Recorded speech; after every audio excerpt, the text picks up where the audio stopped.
इस वीडियो को लाइक करें, हमारे चैनल को सब्सक्राइब कर बेल आइकन जरूर प्रेस करें हमारी न्यू वीडियो सबसे पहले देखने के लिए।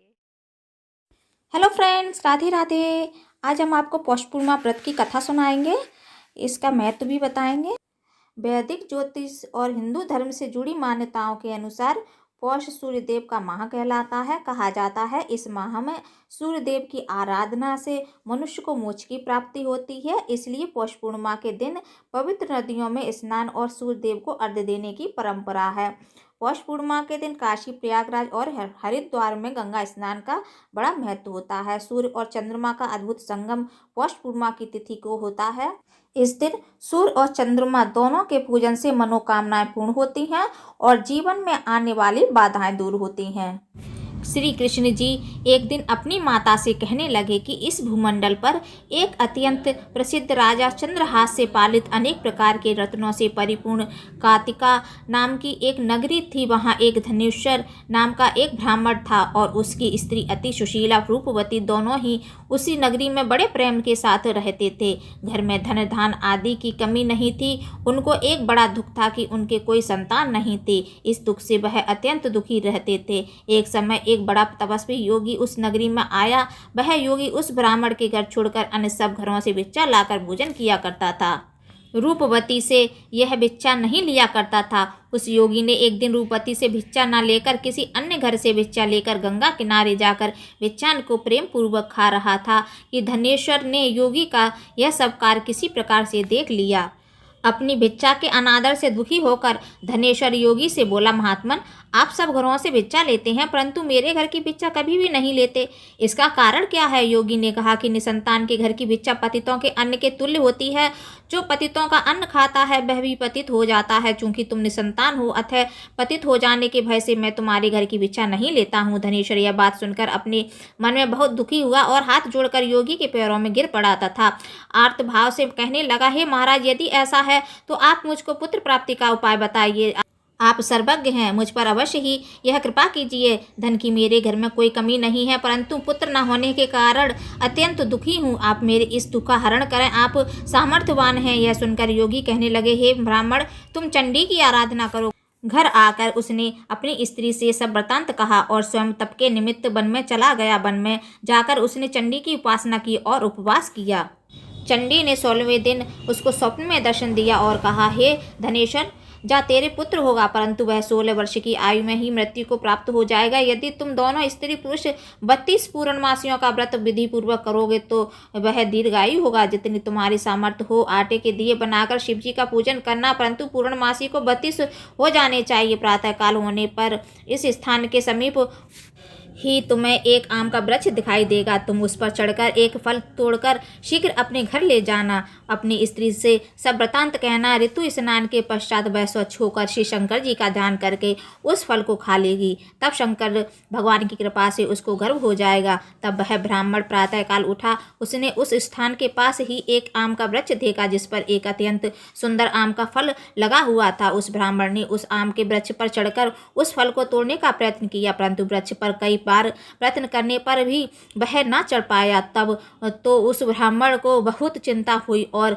विघ्न विनाशक श्री गणेश जी की वंदना करने लगा। हे दयानिधे, अपने भक्तों के विघ्नों का नाश करके उनके मंगल कार्य को करने वाले, दुष्टों का नाश करने वाले, रिद्धि सिद्धि को देने वाले, आप मुझ पर कृपा करके इतना बल दें कि मैं अपने मनोरथ को पूर्ण कर सकूं। इस प्रकार गणेश जी की प्रार्थना करने पर उनकी कृपा से धनेश्वर वृक्ष पर चढ़ गया और उसने एक अति सुंदर आम का फल देखा। उसने विचार किया कि जो वरदान से फल मिला था वह यह है और कोई फल दिखाई नहीं देता। उस धनेश्वर ब्राह्मण ने जल्दी से उस फल को तोड़कर अपनी स्त्री को लाकर दिया और उसकी स्त्री ने अपने पति के कथानुसार उस फल को खा लिया और वह गर्भवती हो गई।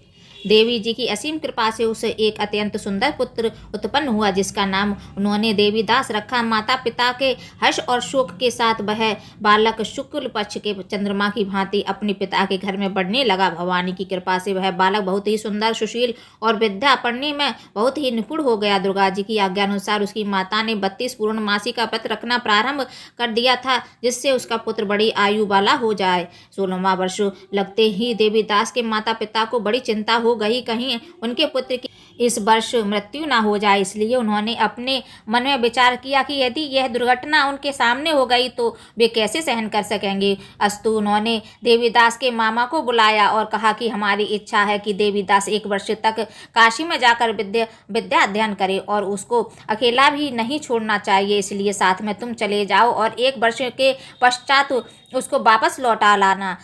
सब प्रबंध करके उसके माता पिता ने काशी जाने के लिए देवीदास को एक घोड़े पर बैठाकर उसके मामा को उसके साथ कर दिया, किंतु यह बात उसके मामा या किसी और को नहीं कही। धनेश्वर ने सपत्नी अपने पुत्र की मंगल कामना तथा दीर्घायु के लिए भगवती दुर्गा की आराधना और पूर्णमासियों का व्रत करना आरंभ कर दिया। इस प्रकार बराबर 32 पूर्णमासी का व्रत पूरा किया। कुछ समय पश्चात एक दिन वह दोनों मामा और भांजा मार्ग में रात्रि बिताने के लिए किसी ग्राम में ठहरे हुए थे। उस दिन उस गांव में एक ब्राह्मण की अत्यंत सुंदरी, सुशीला, विदुषी और गुणवती कन्या का विवाह होने वाला था। जिस धर्मशाला के अंदर वर और उसकी बारात ठहरी हुई थी, उसी धर्मशाला में देवीदास और उसका मामा भी ठहरे हुए थे। संयोगवश कन्या को तेल आदि चढ़ाकर मंडप आदि का कृत्य किया गया तो लगन के समय वर को धानुवार्त हो गया। अस्तु वर के पिता ने अपने कुटुंबियों से परामर्श करके निश्चय किया कि यह देवीदास मेरे पुत्र जैसा ही सुंदर है, मैं इसके साथ ही लग्न करा दूंगा और बाद में विवाह के अन्य कार्य मेरे लड़के के साथ हो जाएंगे। ऐसा सोचकर देवीदास के मामा से जाकर बोला कि तुम थोड़ी देर के लिए अपने भांजे को हमें दे दो, जिससे विवाह के लगन में सब कृत्य सुचारू रूप से हो सके। तब उसका मामा कहने लगा कि जो कुछ भी वधू पक्ष आदि कन्या दान के समय वर को मिले वह सब हमें दे दिया जाए, तो मेरा भांजा इस बारात का दूल्हा बन जाएगा। यह बात वर के पिता ने स्वीकार कर लेने पर उसने अपना भांजा वर बनने को भेज दिया और उसके साथ सब विवाह कार्य रात्रि में विधि पूर्वक संपन्न हो गया। पत्नी के साथ वह भोजन ना कर सका और अपने मन में सोचने लगा कि ना जाने यह किसी स्त्री होगी। वह एकांत में इसी सोच में गर्म निश्वास छोड़ने लगा तथा उसकी आंखों में आंसू भी आ गए। तब वधू ने पूछा कि क्या बात है, आप इतने उदासीन व दुखी क्यों हो रहे हैं। तब उसने सब बातें जो वर के पिता व उसके मामा में हुई थी उसको बतला दी। तब कन्या कहने लगी कि यह ब्रह्म विवाह के विपरीत हो कैसे सकता है। देव, ब्राह्मण और अग्नि के सामने मैंने आपको ही अपना पति बनाया है, इसलिए आप ही मेरे पति हैं। मैं आपकी ही पत्नी रहूंगी, किसी अन्य की कदापि नहीं। तब देवीदास ने कहा, ऐसा मत कहिए क्योंकि मेरी आयु बहुत थोड़ी है, मेरे पश्चात आपकी क्या गति होगी। इन बातों को अच्छी तरह विचार लो। परंतु वह दृढ़ विचार वाली थी, बोली कि जो आपकी गति होगी वही मेरी गति होगी। हे स्वामी, आप उठिए और भोजन करिए, आप निश्चय ही भूखे होंगे। इसके बाद देवीदास और उसकी पत्नी दोनों ने भोजन किया तथा शेष रात्रि वे सोते रहे।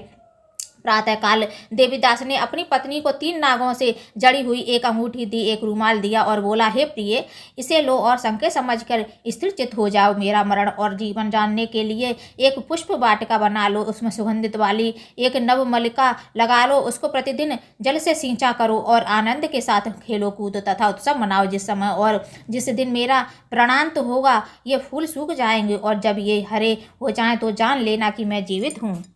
यह बात निश्चय करके समझ लेना, इसमें कोई संशय नहीं है। यह समझाकर वह चला गया। प्रातःकाल होते ही वहां पर गाजे बाजे बजने लगे और जिस समय विवाह के कार्य समाप्त करने के लिए वर तथा सब बाराती मंडप में आए तो कन्या ने वर को भली प्रकार से देखकर अपने पिता से कहा कि यह मेरा पति नहीं है, मेरा पति वही है जिसके साथ रात्रि में मेरा परिग्रहण हुआ था, इसके साथ मेरा विवाह नहीं हुआ है। यदि यह वही है तो बताएं कि मैंने इसको क्या दिया। मधुपर और कन्यादान के समय जो मैंने आभूषण दिए थे उन्हें दिखाएं तथा रात में मैंने क्या गुप्त बातें कही थी वह सब सुनाए। पिता ने उसके कथानुसार वर को बुलवाया। कन्या की यह बातें सुनकर वह कहने लगा कि मैं कुछ नहीं जानता। इसके पश्चात लज्जित होकर वह अपना समूह लेकर चला गया और सारी बारात भी अपमानित होकर वहां से लौट गई। श्री कृष्ण बोले, हे माता, इस प्रकार देवीदास काशी विद्याधन के लिए चला गया। जब कुछ समय बीत गया तो काल से प्रेरित होकर एक सर्प रात्रि के समय उसको डसने के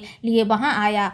उस विषधर के प्रभाव से उसके शहन का स्थान चारों ओर से विष की ज्वाला से विषैला हो गया, परंतु व्रतराज के प्रभाव से उसको काटने ना पाया, क्योंकि पहले ही उसकी माता ने 32 पूर्णिमा का व्रत कर रखा था। इसके बाद मध्याह्न के समय स्वयं काल वहां पर आया और उसके शरीर से उसके प्राणों को निकालने का प्रयत्न करने लगा, जिससे वह मूर्छित होकर पृथ्वी पर गिर पड़ा।